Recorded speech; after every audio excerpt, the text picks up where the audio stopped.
What's up, everyone? There's Instructor Val ahead of us.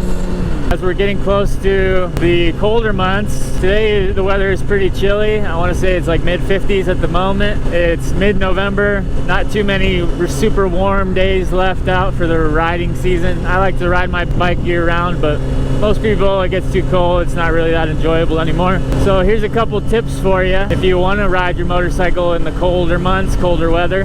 Today I'm wearing a sweatshirt underneath this mesh armored jacket here.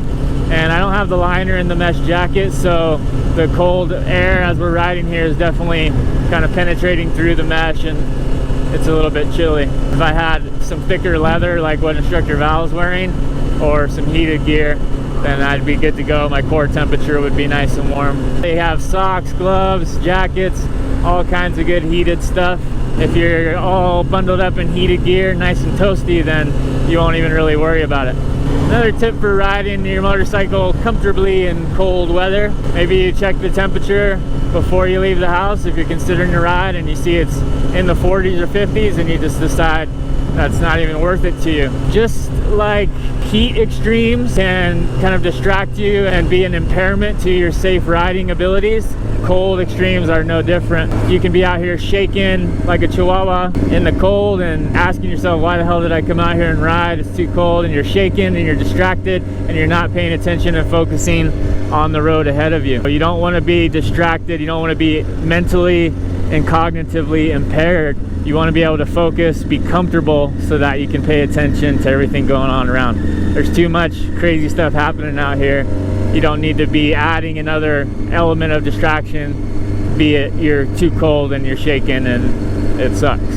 So make that decision whether it's even worth it, whether it's even a good idea. That's probably one of your best tools before you even get on the bike, is using your best judgment to decide if it's a good idea in the first place. I like to tell my students a lot, don't put yourself in a bad situation to begin with, then you don't have to worry about getting yourself out of it. Gasolina. Howdy. How you feeling? A little chilly? Yeah. I started doing cold weather tips since that was obviously the first thing that I was thinking about.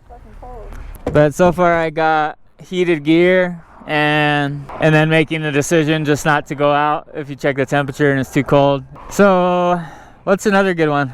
Letting someone know where you're going. Oh yeah, that's a good one.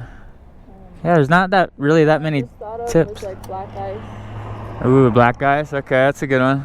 You might be cruising and the road looks perfectly dry and clear, but then you might run over a little hidden patch of black ice, especially if you're out riding in the freezing temperatures, and that might dump you. Notice when you make turns on your bike, you want a much better head turn than that, so you can cutting across your lane of traffic. So you can see where you're going. So another good tip that Instructor Val mentioned about riding in cold weather is black ice. So especially if you're riding in the later months of the year and you are out in the freezing or sub-freezing temperatures. I don't know, is sub-freezing a thing? It's kind of just either not frozen or frozen, right? Sub-zero. So if you're out riding in freezing temperatures, the road might look perfectly clear and dry, but there's this thing called black ice, I'm sure you've heard of, that can definitely catch you off guard and surprise you. Let's see if she runs this. No, she's got it.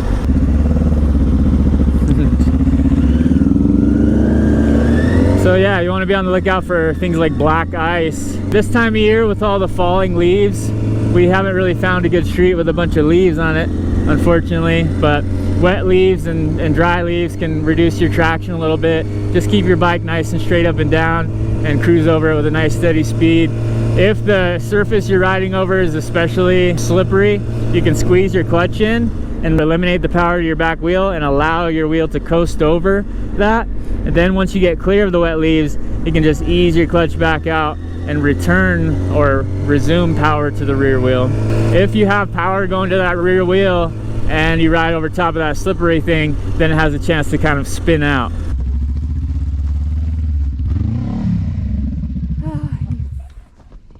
If you squeeze in your clutch and just coast, you'll have less chance of your rear tire spinning.